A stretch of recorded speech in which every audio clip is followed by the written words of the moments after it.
discuss about class 10 topic physics. Hope everyone is safe and healthy at home. So straight way we move our topic refraction of light. अभी last lecture में हमने ये पढ़ा था lens की image formation condition पढ़ी थी lens के और साथ ही साथ मिरर के भी पढ़ी थी और उसमें मैग्निफिकेशन भी देखा था हमने मिरर वाला।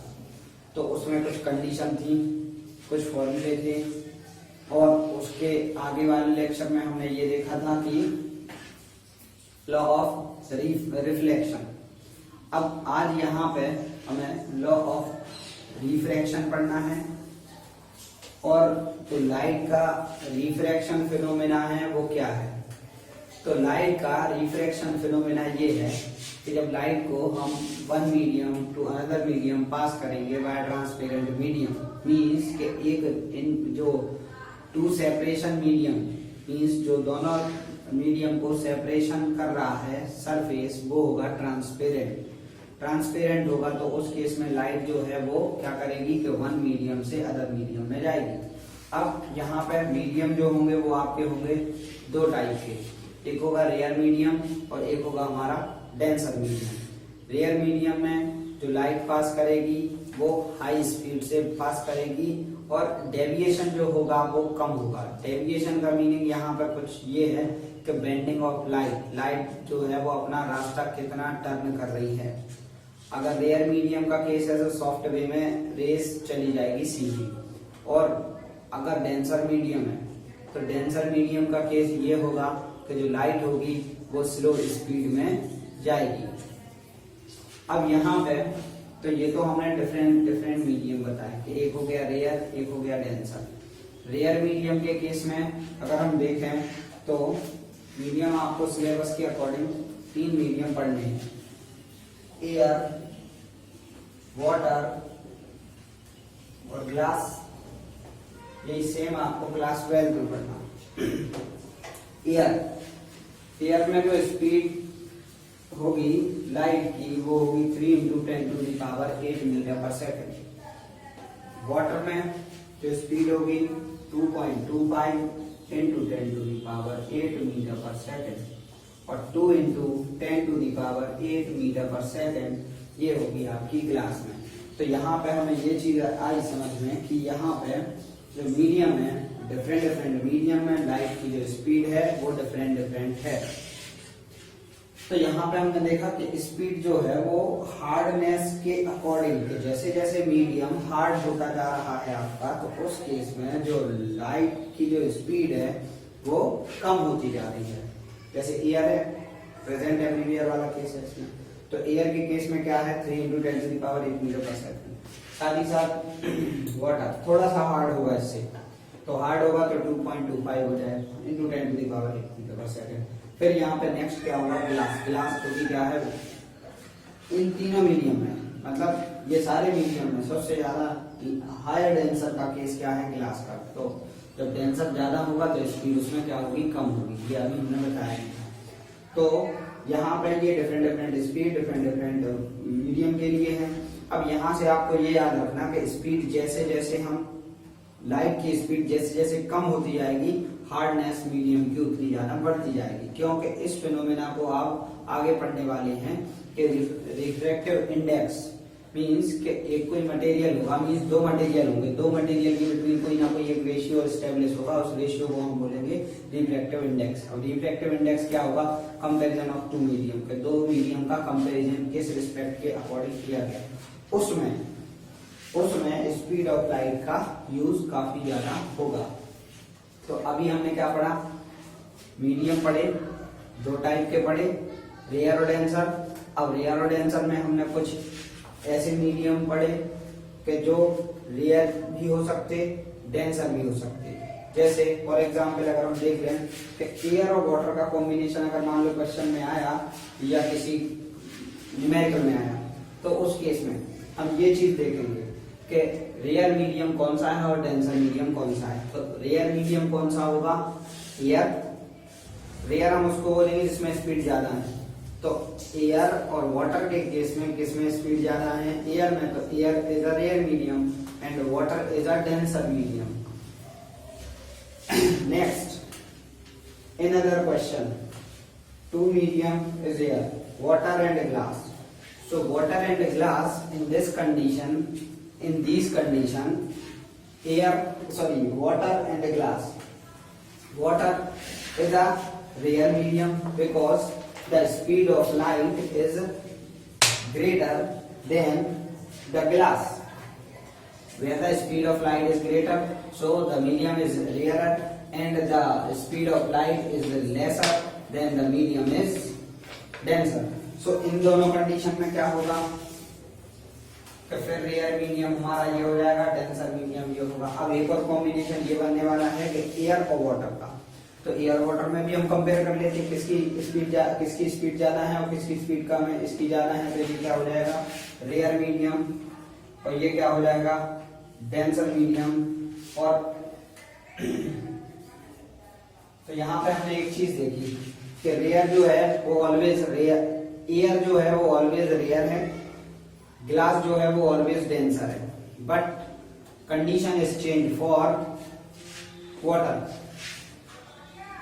वाटर कभी हमारा क्या होने वाला है, रेयर, और कभी हमारा होगा डेंसर. तो बस उसमें आपको ये चीज याद रखनी कि किसमें क्या स्पीड है. तो ये वाला जो टॉपिक हमारा रहा ये मीडियम के अबाउट रहा. मीडियम में जो भी हमने बताया उसको आप इजीली अच्छे से और कई बार देखें इस वीडियो को तो ये क्लियर हो जाएगा. फिर उसमें देखिए नेक्स्ट क्या है. अब हम पढ़ते हैं सीधा सा टॉपिक जो भी हमारा यहाँ लिखा हुआ है, refraction of light. Refraction of light हमने बताया था कि जब रे कोई मतलब इंसिडेंट रे जो है, जो आने वाली रे है, इंसिडेंट जिसको कहेंगे, इंसिडेंट रे है. अगर जैसे ये हमने एक रिफ्लेक्टिव सरफेस ले लिया, इस पर ये इंसिडेंट रे आई, तो जिस पॉइंट पे आएगी उस पे हम 90 डिग्री एक नॉर्मल कंस्ट्रक्ट करेंगे. नॉर्मल कंस्ट्रक्ट करके अगर ये डेंसर रेयर मीडियम है और डेंसर ये है, तो इसमें क्या होगा कि जो रे होगी ये इंसिडेंट रे, रिफ्रैक्टेड रे बनेगी. लेकिन रिफ्रैक्टेड रे कैसी होगी, टूवर्ड्स दी नॉर्मल. ये रूल आपको याद रखना कि when light pass rare to denser the light is bend towards the normal. कि लाइट जो होगी वो नॉर्मल के डायरेक्शन में बेंड करेगी. कब, जब रेयर टू डेंसर है.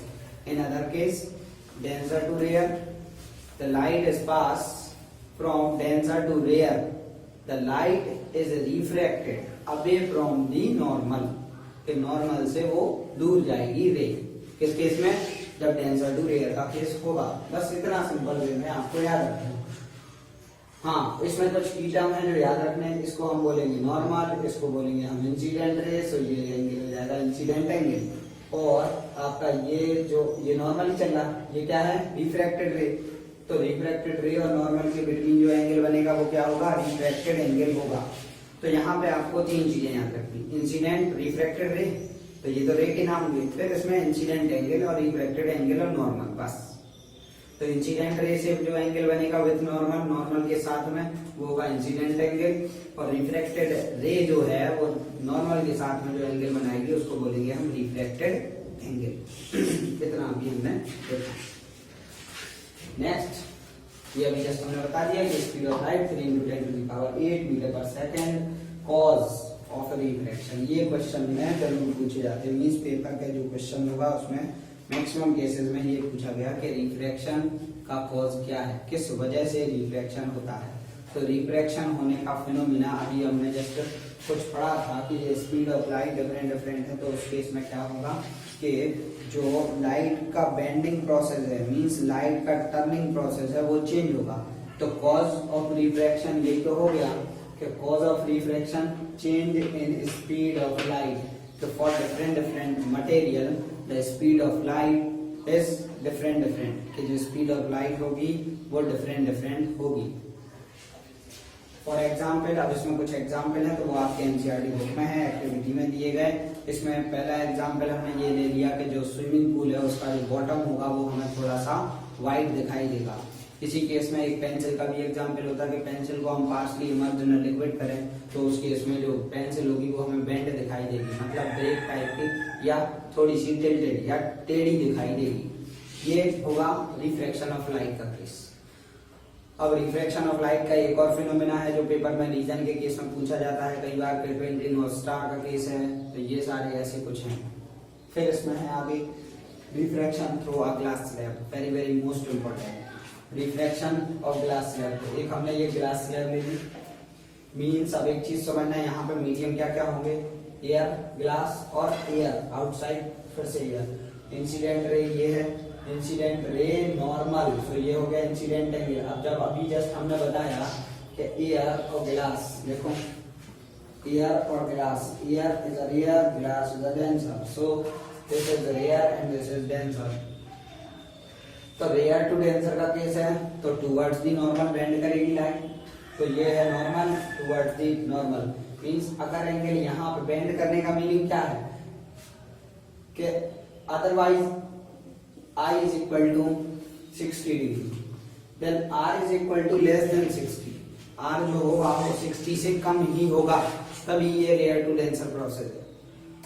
अगर इसी जगह डेंसर टू रेयर करें तो उस केस में क्या होगा, क्या डेंसर में 60 एंगल होगा तो रेयर में कन्फर्म है ग्रेटर देन 60 होगा, 60 से ज्यादा ही होगा, तो वो होगा रिफ्रैक्शन। तो ये हो गया, तो इसकी वैल्यू एग्जाम्पल के अकॉर्डिंग क्या ले सकते हैं, 30, ठीक है, तो ये हो जाएगा 30 डिग्री। तो यहाँ से हमें फिनोमेना समझ में आया रिफ्रैक्शन का। अब उसके बाद फिर से ये क्या है, एक और ये रिफ्रैक्टिंग सरफेस आने वाला है इसके साथ, तो यहाँ पे प्रोसेस क्या होगी, डेंसर टू रेयर। तो डेंसर में वही है कि देखो यहाँ पे ये दोनों एंगल एक जैसे होंगे सेम, तो ये हो जाएगा कितना 30 हो जाएगा। तो फिर ये किस, तो फिर ये जो रेज निकलेगी वो क्या है, सेम मीडियम, मीडियम यहाँ पे सेम है, एंगल भी सेम होगा, सो 60 डिग्री। तो फिर यहाँ पे एक और चीज आती है समझ में कि reflection of light according to slab, slab के अकॉर्डिंग या रिफ्लेक्शन थ्रू और ग्लास स्लैब। तो इस केस में क्या होगा कि इंसिडेंट रे और एग्जिट मींस इसको बोलेंगे ऑप्टिक फिजिक्स के केस में इमर्जेंट रे, इंसिडेंट रे और इमर्जेंट रे का जो एंगल होगा with normal always same, means exit और एंटर पाथ एक जैसा होगा इनका, कि जिस एंगल पे ये आएगी रे उसी एंगल पे ये निकलेगी। अब देखें यहाँ पे एक और ऑप्टिकल का हम टॉपिक देखते हैं, लेटरल डिस्प्लेसमेंट। तो लेटरल डिस्प्लेसमेंट क्या होता है कि लेटरल डिस्प्लेसमेंट ये होगा कि जो लाइट रे होगी वो अपनी पोजीशन को शिफ्ट करके एक नई पोजीशन गेन करेगी। तो जो प्रीवियस है और अभी जो फाइनल है उनके बीच के गैप को हम क्या बोलेंगे, लेटरल डिस्प्लेसमेंट। सो देखो यहाँ पे यह इंसिडेंट रे, अगर कि ग्लास स्लैब नहीं होता तो फिर जो रे थी उसका ओरिजिनल पाथ हमारा क्या होता ये, लेकिन ग्लास स्लैब हमने जैसे ही अप्लाई किया तो फिर ये जो रे है वो यहाँ से पास होने लगी, तो इन दोनों रे के बिटवीन के गैप को हम क्या बोलेंगे, लेटरल डिस्प्लेसमेंट। बस इतना आपको याद रखना, इसको डायग्राम के थ्रू जरूर याद रखना, तो उसी से सिंपल पड़ेगा। अब यहाँ पे ये होता कि cause of lateral displacement factor affecting lateral displacement. तो फैक्टर अफेक्टिंग लेटरल डिस्प्लेसमेंट क्या है, first of all N means क्या है, रिफ्रैक्टिव इंडेक्स। अब यहाँ पे सुनो, कई सारी बुक में आपको एन मिलेगा रिफ्रैक्टिव इंडेक्स और कई सारी बुक्स में आपको मिलेगा म्यू, ये बनाया हमने म्यू। तो म्यू भी रिफ्रैक्टिव इंडेक्स होगा, एन भी रिफ्रैक्टिव इंडेक्स होगा, उसमें कंफ्यूज होना नहीं है। सो फर्स्ट ऑफ ऑल जो पहला फैक्टर है जो लेटरल डिस्प्लेसमेंट को क्रिएट करेगा या जिसकी वजह से हो रहा है वो है रिफ्रैक्टिव इंडेक्स ऑफ मटेरियल। किस मटेरियल का हम यहाँ पे यूज कर रहे हैं, जैसे फॉर एग्जाम्पल हमने यहाँ पे ले लिया कि एक ग्लास यूज किया। अब ग्लास भी कई टाइप के होते, फ्लिंट ग्लास, पायरेक्स ग्लास, तो ऐसे ही डिफरेंट होते। तो उनकी जो डेंसिटी है, डेंसिटी मींस हार्डनेस भी अलग अलग होती, तो उस केस में रिफ्रैक्टिव इंडेक्स भी चेंज हो जाएगा। तो जो रे ऑफ लाइट है, ray of light means way of light, तो उसका जो रास्ता है वो भी चेंज हो जाएगा। तो वो चेंज हो जाएगा, तो यहाँ पे लेटरल डिस्प्लेसमेंट का पहला फैक्टर अफेक्टिंग क्या हुआ, पहला फैक्टर क्या हुआ हमारा, refractive index of using material, जो भी मटेरियल हमने यूज किया उसका। फिर यहाँ पे नेक्स्ट क्या है, थिकनेस, कि जो ग्लास स्लैब हमने ली वो कितनी ज्यादा थिक ली या कितनी कम थिक ली, वो थिकनेस पे डिपेंड करेगा ग्लास स्लैब का जो लेटरल डिस्प्लेसमेंट है वो उस पर डिपेंड करेगा कि इसके थिकनेस पे। तो इसके थिकनेस को हम और बढ़ा दें तो ये जो रे है उसको डेविएट होने के लिए और ज्यादा टाइम मिल जाएगा, तो वो ज्यादा डेविएशन होगा। अब इसी जगह थिन कर दें हम इसको तो फिर वो कम डेविएट होगी। सो ये भी एक फिनोमेना है, ठीक है ना। अब यहाँ पर लॉ ऑफ रिफ्लेक्शन, तो जैसे कि हमने लॉ ऑफ रिफ्लेक्शन पढ़े थे, just same law of refraction है। फर्स्ट यहाँ पे क्या है कि जो इंसिडेंट रे होगी और रिफ्रैक्टेड रे होगी और नॉर्मल होगा pointed on the same plane, कि ये सारे जो होंगे वो एक ही प्लेन पे होंगे, पहला लॉ। सेकंड लॉ यहाँ पे क्या होगा, सेकंड लॉ होगा sine I upon sine R is equal to constant. The constant value is refractive index, के जो कांस्टेंट वैल्यू होगी वो हमारी क्या होगी, रिफ्रैक्टिव इंडेक्स के बराबर होगी। तो सीधा सा सेकंड लॉ ये है कि sine I upon R is equal to N, sine I upon R is equal to N, और एन क्या होगा हमारा रिफ्रैक्टिव इंडेक्स। और इसी लॉ को स्नेल्स लॉ भी कहते हैं, क्योंकि क्वेश्चन में ये पूछा जाता है कि व्हाट इज स्नेल्स लॉ। तो स्नेल्स लॉ में आप ये भी डिस्क्राइब कर सकते हैं इतना, साइन आई अपॉन आर जो का रेशियो होगा वो एक रिफ्रैक्टिव इंडेक्स के बराबर होगा। और रिफ्रैक्टिव इंडेक्स वो हम मटेरियल पे डिपेंड करेंगे, मींस मटेरियल के अकॉर्डिंग हम फाइंड करेंगे। तो ये हो गया रिफ्रैक्शन का लॉ। रिफ्रैक्टिव इंडेक्स पे आते हैं जरा हम, तो रिफ्रैक्टिव इंडेक्स कैसे निकालेंगे वो यहाँ पे एक फॉर्मूला गिवन है। अभी हमने जस्ट बताया कि रिफ्रैक्टिव इंडेक्स जो होगा वो आपका क्या होगा, ratio between two material where the speed of light is depend, कि जहां पे उस मटेरियल में लाइट की जो स्पीड डिपेंड करेगी उन्हीं के रेशियो को हम बोलेंगे रिफ्रैक्टिव इंडेक्स। तो refractive index n is equal to velocity of light in medium, और velocity of light in medium 2, कि मीडियम 1 में वेलोसिटी ऑफ लाइट और मीडियम 2 में वेलोसिटी ऑफ लाइट। अब आपको ये तो हमने फॉर्मूला बता दिया, लेकिन ये जो अभी जस्ट हमने ये जो मटेरियल बताया थे डिफरेंट, ये आपको पढ़ना है एब्सोल्यूट रिफ्रैक्टिव इंडेक्स के केस में। और पूरे सिलेबस में आपको एक ही चीज पढ़नी, एब्सोल्यूट रिफ्रैक्टिव इंडेक्स, उसी को कुछ टीचर बोलेंगे रिफ्रैक्टिव इंडेक्स। तो कंफ्यूज नहीं होना, जो रिफ्रैक्टिव इंडेक्स होगा वही आपका एब्सोल्यूट रिफ्रैक्टिव इंडेक्स होगा। थोड़ा सा डिफरेंस क्या है वो हम बता देते कि अभी जैसे हमने फर्स्ट मीडियम यहाँ पे लिखा velocity of light and first medium और velocity light of second medium. तो velocity of light first medium जो होगा वो फिक्स कर दिया जाएगा, एब्सोल्यूट कर दिया जाएगा। एब्सोल्यूट कर दिया जाएगा मतलब वहां पे क्या लिया जाएगा, हमारा speed of light in air और वैक्यूम। कि स्पीड ऑफ लाइट हम लेंगे तो एयर और वैक्यूम में लेंगे, तो एयर और वैक्यूम में स्पीड ऑफ लाइट कितनी है, 3 × 10⁸ बस इतना आपको याद रखना। सो यहाँ पे देखो हमने ये लिखा है एब्सोल्यूट रिफ्रैक्टिव इंडेक्स का फॉर्मूला n मतलब रिफ्रैक्टिव इंडेक्स, c मतलब स्पीड ऑफ लाइट। इसी को हम लेटर c से इंडिकेट कर देते हैं, क्यों कि इसमें डिनोटेड बाय c से हम इसको डिनोटेट करेंगे। सो c की वैल्यू क्या हो जाएगी, 3 × 10⁸ और v की वैल्यू हमें कैसे पता चलेगी, जिस मीडियम का हम यूज करेंगे या जिस मीडियम को हमें क्वेश्चन में दिया जाएगा हम उसका यूज करते हुए यहाँ पे रेशियो निकालेंगे। जैसे फॉर एग्जाम्पल अभी जैसे ये वैल्यू तो आपने देख ली और इनको नोट भी कर लेना, इनको हम इरेज करते हैं थोड़ा सा, क्योंकि अब यहाँ पे रिफ्रैक्टिव इंडेक्स हम थोड़ा सा और समझाएंगे। तो रिफ्रैक्टिव इंडेक्स में अभी एब्सोल्यूट रिफ्रैक्टिव इंडेक्स का लेटर क्या हो गया n के केस में हमने क्या बताया कि अगर जो इंसिडेंट ऑफ लाइट है वो इंसिडेंट हो, इंसिडेंट किस केस में हो, एयर और वाटर के केस में लो, यही हमने दे दिया कि पहले एयर में आएगी और फिर किस में आएगी, वाटर में। हाँ अब एक चीज समझना कि रिफ्रैक्टिव इंडेक्स समझने के लिए सबसे पहले आपको जो भी हम यहाँ पे लिखेंगे उसको ध्यान से समझना है, क्योंकि इसमें क्या है फ्रैक्शनल वैल्यू आएगी तो आपको पता नहीं चलेगा कब न्यूमरेटर और डिनोमिनेटर का ट्रांसपोर्टेशन पूरा मींस कब ये चेंज हो रहे हैं एक दूसरे में।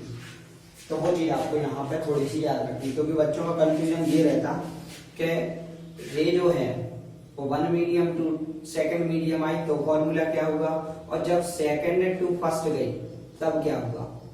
तो यहाँ पे थोड़ा सा लॉजिक आपको याद रखना है, और लॉजिक क्या याद रखना कि आप किसी एक केस को याद रखेंगे कि या तो फर्स्ट टू सेकंड या सेकंड टू फर्स्ट, किसी एक को याद रखेंगे, दूसरे को आप रेसिप्रोकल कर देंगे, मींस दूसरे को आप ओरेट कर देंगे तो वो सेकंड वाला बन जाएगा। तो यहाँ पे हम ये देखते हैं कि रिफ्रैक्टिव इंडेक्स एयर वाटर के केस में क्या होगा। तो हम इसको ऐसे लिख दिया, एयर था फर्स्ट मीडियम, एन और वाटर। इसी को शॉर्ट में अगर बुक में कहीं लिखा मिलेगा तो ANG मिलेगा, बात वही है। तो अब यहाँ पे क्या होगा, सेकंड मीडियम और फर्स्ट मीडियम। अब हाँ ठीक है, ले लेते हैं। देखो इसको यहाँ पे अगर हम एब्सोल्यूट वाला फॉर्मूला लगाएं, एब्सोल्यूट वाला, तो क्या होगा 3 × 10⁸ कि कौन सा है। देखो अब इस फॉर्मूले को रिलेटेड करो, एब्सोल्यूट निकाला ना हमने, तो एब्सोल्यूट निकाला तो ऊपर क्या लेना 3 × 10⁸ और नीचे हम क्या लेंगे v किसकी लेंगे, वाटर की। और वाटर की हमने वैल्यू क्या पड़ी, वाटर की 2.25 × 10⁸ ये है ना। अब यहाँ पे हम इसको सॉल्व करेंगे, तो सॉल्व करने के बाद हमारा आ जाएगा 4/3 बस 1.33, ये होगा रिफ्रैक्टिव इंडेक्स। तो यहाँ पे हमने refractive index air to glass क्या निकाला 1.33। अब थोड़ा सा इसमें क्या है, एक आगे भी वैल्यू कुछ चेंज होगी, तो उसमें हम डायरेक्ट यहाँ पर रिफ्रैक्टिव इंडेक्स लिख देते हैं। आपको जितना आया समझ में इसको नोट कर लेना आप, ठीक है।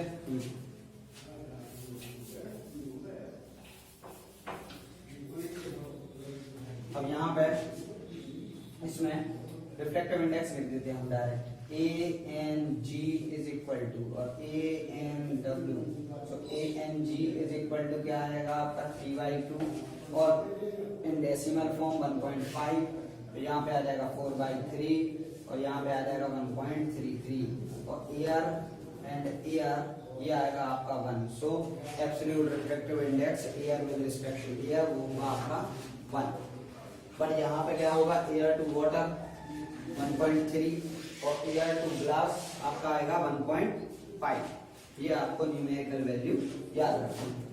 अब इसमें नेक्स्ट हमारा होने वाला है टॉपिक रिफ्रैक्टिव इंडेक्स। अब यहाँ पे आता है लेंस फॉर्मूला।